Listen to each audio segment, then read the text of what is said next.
Welcome, everyone.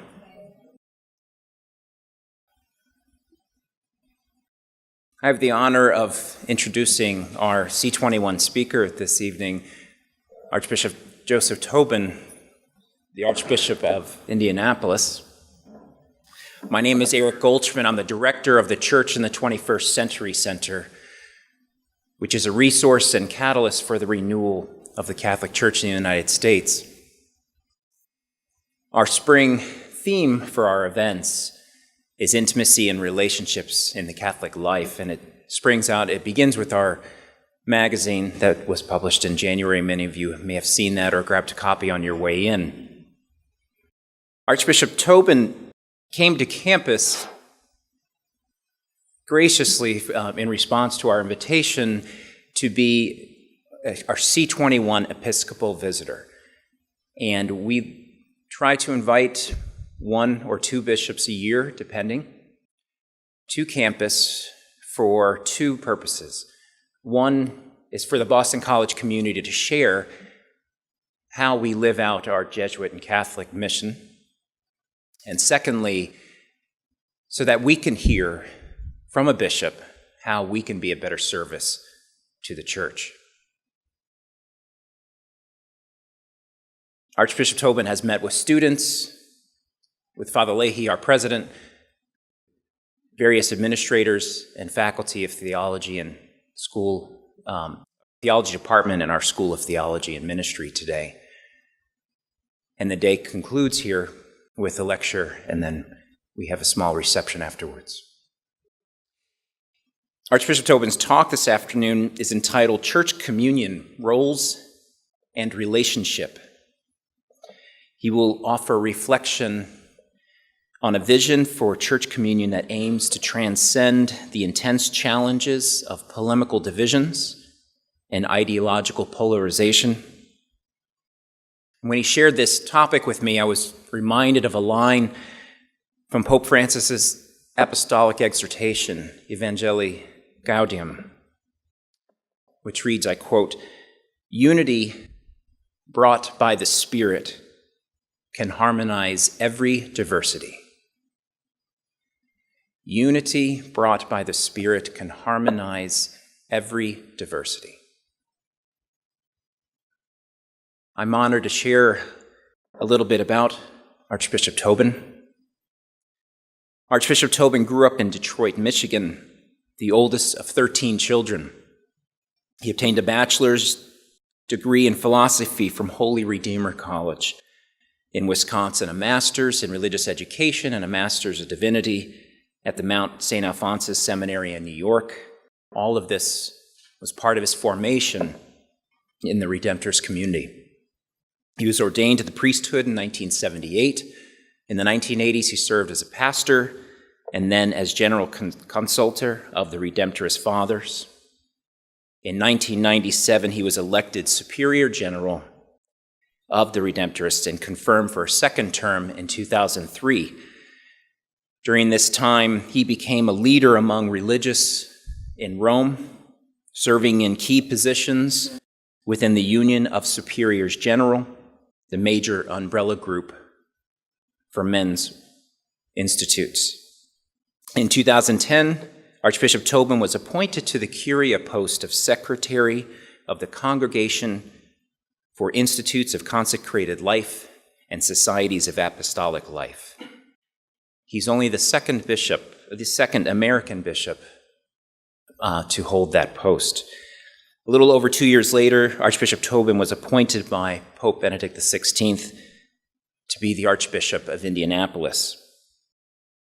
To share a little information that hits closer to home, I've learned that Archbishop Tobin's father was a football player at Boston College in the 1940s and played on the 1943 team that went to the Orange Bowl. I think it was the highest ranked that Boston College was at number one. And his father's brother Fred is here to join us tonight. Welcome. Archbishop Tobin recalls growing up and his father singing For Boston to the children as they were getting their baths. So with that beautiful image in mind, please join me in a warm welcome to Archbishop Tobin.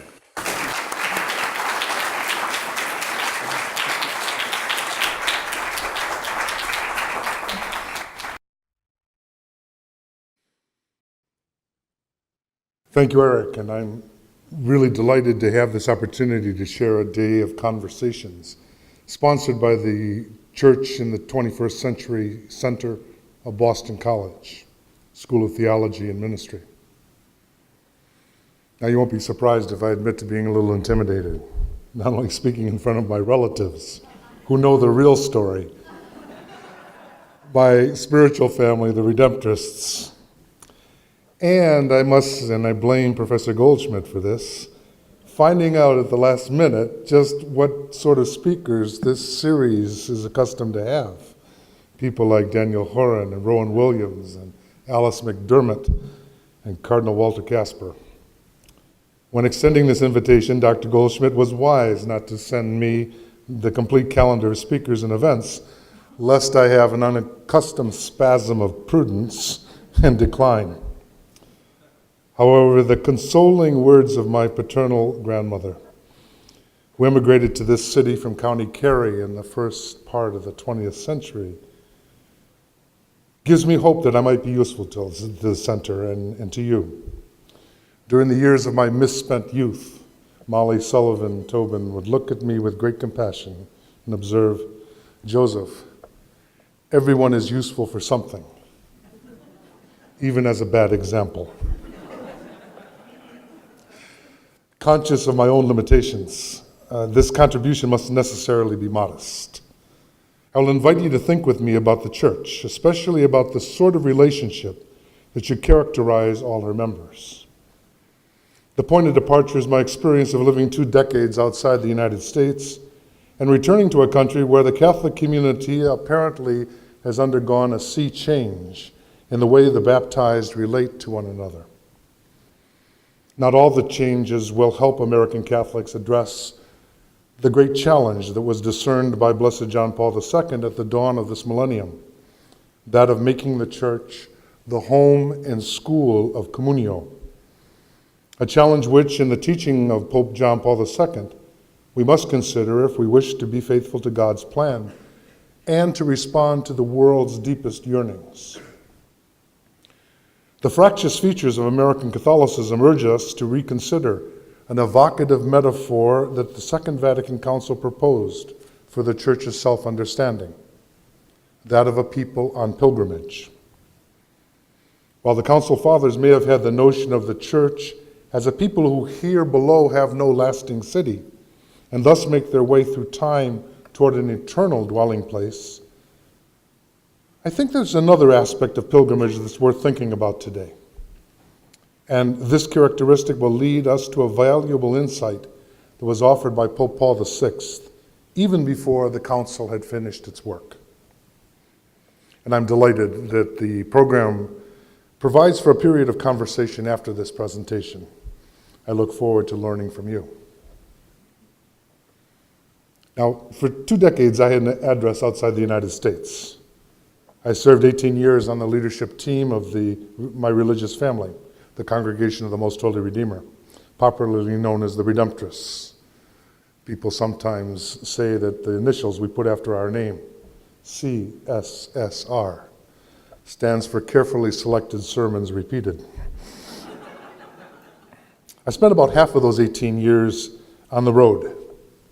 My address was in Rome, but I was eventually visiting the Redemptorists in 70 of the 78 countries where we have been missioned. Then, after a tragically truncated sabbatical in England, I was called back to Rome to serve in the Department of the Holy See that accompanies members of the consecrated life across the world. I returned to the United States late in 2012, as Eric mentioned. And during the 15 months or so that I've served the people of God in central and southern Indiana, I'm frequently reminded of how much has changed in the land of my birth. For example, when I went to Rome, the internet was practically unknown. And a C prompt, now you're really old if you remember what a C prompt was the narrow gate to all wisdom.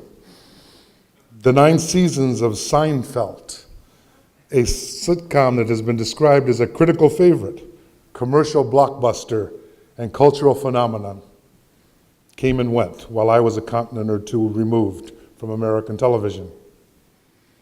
I voted with an absentee ballot in 1992, but missed Bill Clinton's 2 terms, and the 2 of George W. Bush, and Barack Obama's first 4 years. But most regrettably, in 2004, when a lunar eclipse turned the moon red in the sky over Busch Stadium, and the Boston Red Sox won their first World Series in 86 years, I think I was somewhere in Indonesia. And I didn't learn about this eschatological event for a month or 2. I also missed the traumatic onset of a scandal that has rent the fabric of the American Catholic Church. The sexual abuse of minors by clergy and the subsequent mismanagement by bishops had its epicenter in this archdiocese. And now, a dozen years later, the shock waves continue to be felt throughout the country and across the world. There's been a steady drumbeat of discontent among American Catholics that, in my experience, cannot be compared to any other national church, except perhaps Ireland. To a boy returning home, it seems that new walls are being erected in the church today. And I ask myself, what's happening? I believe a good deal of the acerbic dissonance among American Catholics is the product of the way the church is embedded presently in this society. Now, let me use an experience from another nation to illustrate what I mean. In 1993, while serving as an assistant to the Superior General of the Redemptorists, I visited our province in Chile. Another assistant and I arrived in the capital, Santiago. A day or 2 after that province, the members of the order in that country had elected their provincial superior. The new leader had been elected on the 35th ballot of the provincial chapter. He had received practically no votes on the first 34. One does not have to be a scholar on the heights to recognize that we were visiting a seriously divided group of religious who would make Mr. Obama and Sarah Palin look like bosom buddies. A day or 2 after our arrival, I took a walk in the gardens of our provincial residence with the newly chosen sacrificial lamb. Padre Raul tried to explain what lay behind the circumstances of his election. He said to me, "Jose, in this country we suffered under a military dictatorship from 1973 until just a couple of years ago. We hated the government. We preached against it. We took to the streets to protest. Some of us even went to jail. We laid our lives on the line to do anything to make the government fall. But without us being aware of it, their way of thinking penetrated us. And now we treat each other like militares. As a result, when a new junta takes power, it exiles all the enemies of the state to the furthest reaches of the province." That was a learning experience for me because I think Raul suggested to me the dark side of enculturation, a dynamic that induced my brothers to appropriate unwittingly the very values that they opposed with such passion. I believe that something similar happened to confreres in Eastern Europe, where the Redemptorists learned a great deal from their opposition to the Communist Party, and not all of it was good. If you're familiar at all with religious life in South Asia, you know that the sort of fundamental equality that we religious prize is often seriously undermined by a caste system that's over 4,000 years old.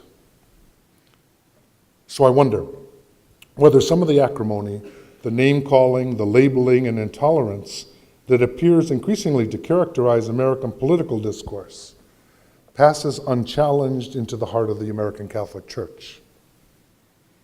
Furthermore, there's evidence that the new information technology, far from producing a catalyst towards a richer conversation among different groups, whether in the public square or in the church, instead exacerbates the ideological divide and aggravates alienation, by allowing us to discover quickly which sites and blogs favor our point of view while isolating us from contrary opinions. Another cultural trend that has been assumed from the public square and now exerts a deleterious effect within the church is a tendency to oversimplify what really are complicated situations and questions in the hope of discovering whom to blame. The global economic crisis has been caused by higher taxes. The decline of religious vocations is due to the infidelity of the religious themselves. The bishops protected pedophiles to preserve the power of the institution. What Pontius Pilate and Pharisees were to Jesus of Nazareth, the Vatican and the hierarchy are to religious today. Such simplifying and blaming probably has been around since the tragedy of Eden, when Adam blames Eve, who in turn accuses the serpent.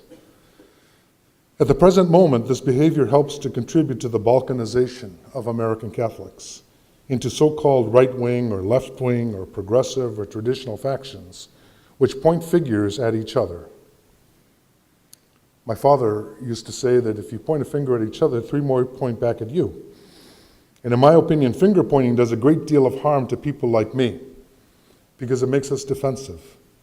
And defensiveness harms religious life in a fundamental manner. If our life is truly evangelical, that is, a life that takes as its ultimate norm the following of Christ in the Gospels, this life is at risk if we feel constantly compelled to defend ourselves against other parties in the church, since such self-protection will make it less likely that we will humbly examine the distance between our ideals and the present moment, which is the point of departure for any life of continuing conversion. In September of 2012, I heard Cardinal Angelo Scola, the Archbishop of Milan, preach at the funeral of his predecessor, the Jesuit Cardinal Carlo Maria Martini. Cardinal Scola noted, to my surprise, that diversity is a precondition for communio. If we're all the same, communio is impossible. Yet there is an unmistakable impression that new walls are being erected, and exponents of competing ideologies seem to accept the cost, the creation of increasing marginalization within the people of God.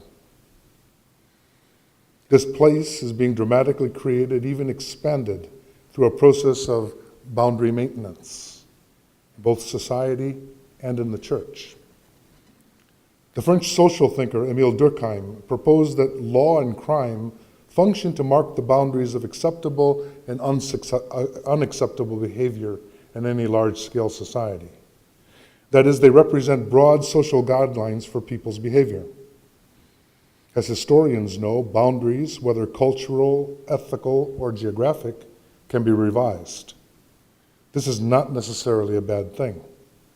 From a human point of view, I think that the Council of Jerusalem, this recorded in Acts 15, the Nicene Creed, and the doctrine of Vatican II all represent some sort of boundary maintenance, insofar as they are efforts to clarify the identity of a group by elucidating its essential norms.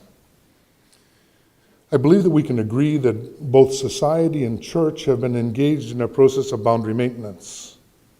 In part, this movement has been provoked by postmodernity, understood as a set of cultural circumstances that signifies the obliteration of a set of that signifies the obliteration of boundaries and the confusion of categories.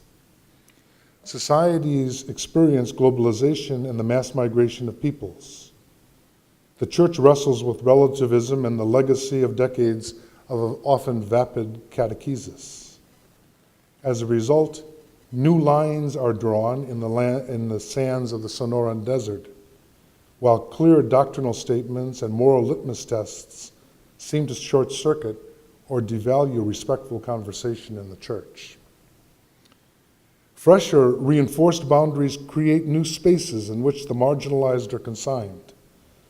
In a clear contradiction of the norms and cultural practices of Judaism of his time, Jesus healed the sick expelled demons, and multiplied loaves and fishes in pagan territory, a place that could not be seen from the heights of Jerusalem.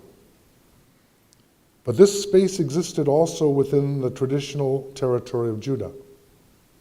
Otherwise, how can we understand the consistent accusation that was leveled against Jesus, a charge that probably contributed to his death, that he shared table with sinners, fellowship with those who are beyond the pale? The frequently asked question, why does your master eat with tax collectors and sinners? It is easy for the church to overlook this action of Jesus. I was a member of the 2005 Synod of Bishops that was concerned with the Eucharist. The synod lasted nearly a month, and you might imagine the number of speeches that were shared. No, you can't imagine the number of speeches that were shared, and the vast range of scripture that was quoted and reviewed. To my shame, it was only afterwards that I realized that in no debate was a reference made to any verse that spoke of Jesus sharing table fellowship with sinners. Before pointing the finger at other members of that synod, I accused myself of a scandalously bad memory. Now, lest I be misunderstood, let me repeat clearly that boundaries are not intrinsically evil. A lack of personal boundaries and an unwillingness to respect the distinctiveness of another person are often indications of psychological pathology. God intends that the church have an identifiable characteristics, such as the 4 that we profess every Sunday morning: 1, holy, Catholic, and apostolic. However, so that we would not be too quick to exclude others, Jesus insists that the world will recognize us as his disciples first and foremost by our love for one another. And he prays that we will be one, so that the world might believe that you have sent me. That prayer of Jesus, heard today in the context of a church that is embedded in a society that understands itself in the colorful and apparently irreconcilable categories of red states and blue states, leads me to propose 2 insights from the greatest ecclesial event of the 20th century, the Second Vatican Council. The first of these was the church's understanding of herself and her relation to the modern world. The second was an external manifestation of that self-understanding, which was illustrated by Pope Paul VI even before the council concluded its work. Let me talk about the first, self-understanding. The Second Vatican Council moved away from the language of the church as the perfect society or the kingdom of God on earth, and described itself instead as a sacrament to the world and as a pilgrim church that still looks forward to its full realization. The church also assumed a great deal of responsibility for the world, and far from emphasizing its separation from the secular world, spoke of its solidarity with the whole of humanity. So I'd invite you for a moment to think with me about the notion of pilgrimage and pilgrims in order to glimpse the potential richness of this image for the church in the United States today. Pilgrimage is a sacred experience that's found in most of the great religions and in many cultures. Now, what's fascinated me over the last years is that the notion of pilgrimage persists in societies where the rest of traditional religious expressions have been swept away by a wave of secularizing forces. To see this enduring power of pilgrimage, it's enough to visit Saint-Anne-de-Beaupré outside of Quebec City, or Lourdes or other shrines in France, Fatima in Portugal, or Altötting in Bavaria. Now, perhaps this is so because pilgrimage is a sort of paradigm for how human beings experience life itself. We sense, or at least we hope, that our lives are not to be understood as the product of the random collision of atoms, blind destiny, or merely biological urges. We know that our lives begin in a place, and we sense, or at least we hope, that our lives are going somewhere. Just as pilgrims keep moving in the direction of an unseen sanctuary, So we choose to find meaning in our life's journey by walking towards a place or a person that we often glimpse only as reflections in a mirror riddles.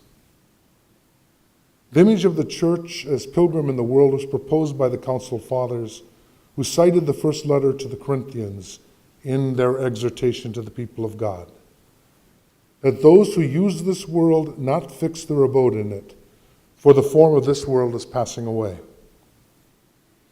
The council does not suggest that the church is pilgrim because it wanders about, confused or aimless, uncertain about its destiny, but rather underscores that the people of God have no lasting home on earth. The world cannot define the people of God. The dogmatic constitution Lumen Gentium employs a number of biblical images to illustrate how the church on pilgrimage only receives its perfection in the glory of heaven, when all things will be made new. She groans inwardly as her members await adoption and the redemption of their bodies. She remains alert as counseled by the Lord, since she knows neither the day nor the hour when she might merit to enter the wedding feast. But can the image of pilgrimage suggest more than simply the truth that the church has no less lasting city here below, and as a consequence is called to evangelical vigilance? The integrity of a pilgrimage, in my belief, is not experienced at its terminus. The vocation of a pilgrim is lived every day, each hour, each minute of the journey, and every step that is taken in a particularly peculiar vision that's called faith. Pilgrimage is an experience of being connected, of being linked in a fundamental manner, yes, with our final destination and whoever awaits us there, but also connected with our fellow travelers in a sort of mutuality that tourists never achieve. It's part of the difference between tourists and pilgrims. The prophets of ancient Israel frequently called their people to return to the desert, remembering that during the years that their ancestors wandered in the wilderness after fleeing Egypt, they lived a more intimate union with God, and as a result, greater justice and mutual concern for each other. The structures of injustice became cemented in place only after Israel had settled down in towns and cities. In the desert, the people had to recognize and accept both a radical dependence on God as well as their own interdependence if they wished to survive. On a recent plane ride, I thoroughly enjoyed the movie Nebraska, which stars Bruce Dern, Will Forte, and June Squibb. Now, later thinking about this film, I believe it portrays two elements of pilgrimage I'm trying to describe. You might know the plot. An elderly man in the first stages of dementia, produced in part by a lifelong love of booze, is found by the police walking along a highway on the outskirts of Billings, Montana. We quickly learn that Woody has received a letter that he believes will entitle him to $1 million. He only has to get to Lincoln, Nebraska in order to claim his prize. Now, Woody's youngest son, David, is summoned from work to collect his father. He tries to convince the old man that the letter is simply a ploy to convince him to buy some magazines. But his dad is adamant that he is a winner and refuses to be kept off the road. Finally, his son gives in, and in an effort to humor his dad, decides to accompany him on the pilgrimage to Lincoln and glory. Now, two features of the film really struck me. One is his fabulous camera work. Shot in black and white, Nebraska lingers wistfully on the landscape and fabric of an old-time, dying vision of the American Midwest. There are long shots of the road yet to be traveled, as well as the efforts of the denizens of small towns along the way to fend off or at least forget about the demise of their way of life by apparently banal distractions like karaoke in dreary watering holes and Sunday afternoon football on television.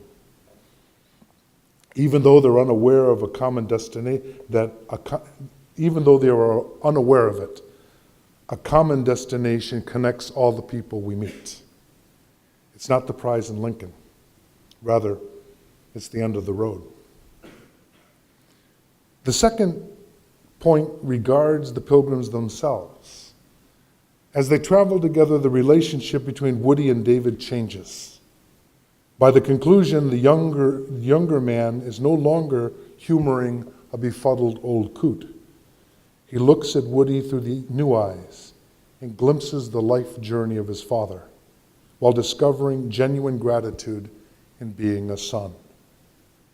His son's companionship invites Woody to recognize his own role in some of the disasters of the past, and to learn that he's not doomed to be an absolute disappointment to his son. What they share on the journey changes them both.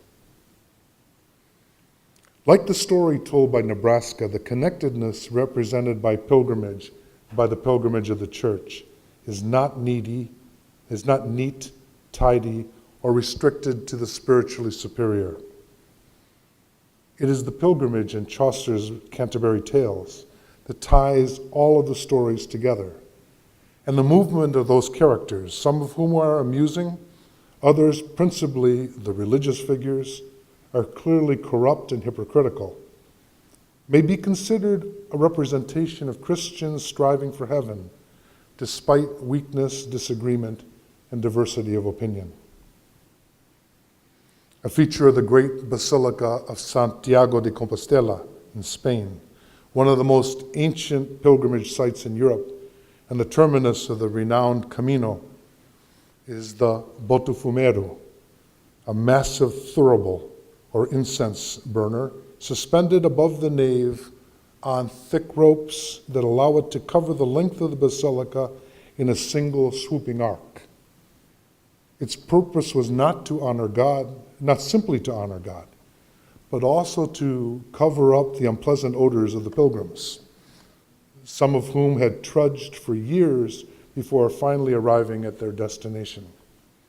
Back then, the Holiday Inns and the Motel 6s were few and far between. It was believed also that the incense had a prophylactic effect during times of plague or other epidemics. Even today, an effort to stay connected with God and with the other inhabitants of this planet will not be tidy. New walls are being erected and boundaries are being reinforced, whether in the Sonora Desert of Arizona or in the public square. Even within the church, there's a perennial temptation to forget about the incense burner in Compostela and strive for a community that's pristinely beautiful precisely because she excludes the less pleasant members, or at least refuses to talk with them. Which brings me to the second insight, one that was articulated by Paul VI in his encyclical Ecclesiam Suam. Because of the sacramental nature of the church, communio, the internal invisible bond that unites all her members, needs to be made manifest in different ways, in visible ways. Solidarity and collegiality are two such expressions. Communio also calls for the willingness to engage in what Paul VI proposed as a way to experience love under a new name, that is, dialogue.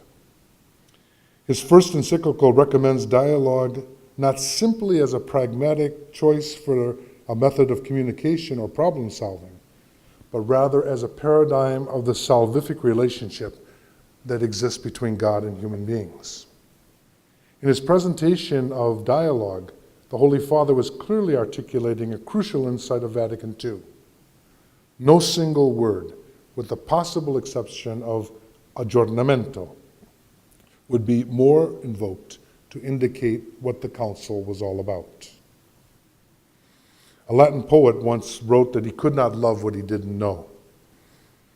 Dialogue is the principal means by which ordained ministers, members of the consecrated life, and other particular vocations can recognize each other as fellow pilgrims with a common vocation and the same destiny, and better identify the proper relationship that constitute a church of communio. The polarization that is endemic to a contemporary America leads us in the church to talk about each other, not to each other. The media is quick to exploit any perceived conflict and frame it as a partisan feud, the quest for or protection of power, or a struggle between progressive and reactionary factions. As the example I cited from Latin America, Central Europe, and South Asia demonstrate, it is far too easy for a faith community to unconsciously appropriate values that are in fact antithetical to the gospel. In the gospel according to Matthew, shortly before his passion, Jesus speaks with his disciples about the way they were to relate to each other. He strongly discourages them from assuming a model of mutual relations that was well known in their society.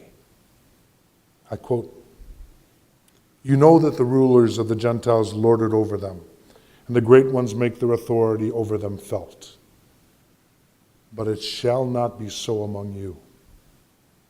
However, without structures that favor a dialogue in service of communion, particular vocations in the church can slip into other models of relating, such as that of a business corporation, a parliament of opposing parties, a spectator sport, or a jungle in which only the strong survive. It cannot be that way among you." Do you hear in this a command, or perhaps the heartfelt plea of the Master? Jesus is not addressing his religious opponents or the world. His words are directed to those in whom his Spirit will dwell to hold them together. And as a result, the experience of the Holy Spirit will not permit the first community to surrender to forces that threaten to divide them, such as ethnic disputes or a more serious threat that was posed by the arrival en masse of Gentile converts, and the question of whether or not to impose on them the obligations of the Mosaic law. Now, as a good Redemptorist, I never say in conclusion, because someone once proposed that the definition of second wind is what happens when a Redemptorist says in conclusion. Instead, I'll try and bring it home. Through his words and gestures, Pope Francis appears to be determined to increase the manifestations of communio in the church. He has surprised us all, delighted many, and consternated more than a few. From the moment he appeared on the balcony of St. Peter's and asked the assembled throng to bless him, he has not hesitated to identify himself as a fellow pilgrim among the people of God, without pretending to camouflage his particular vocation among all the baptized.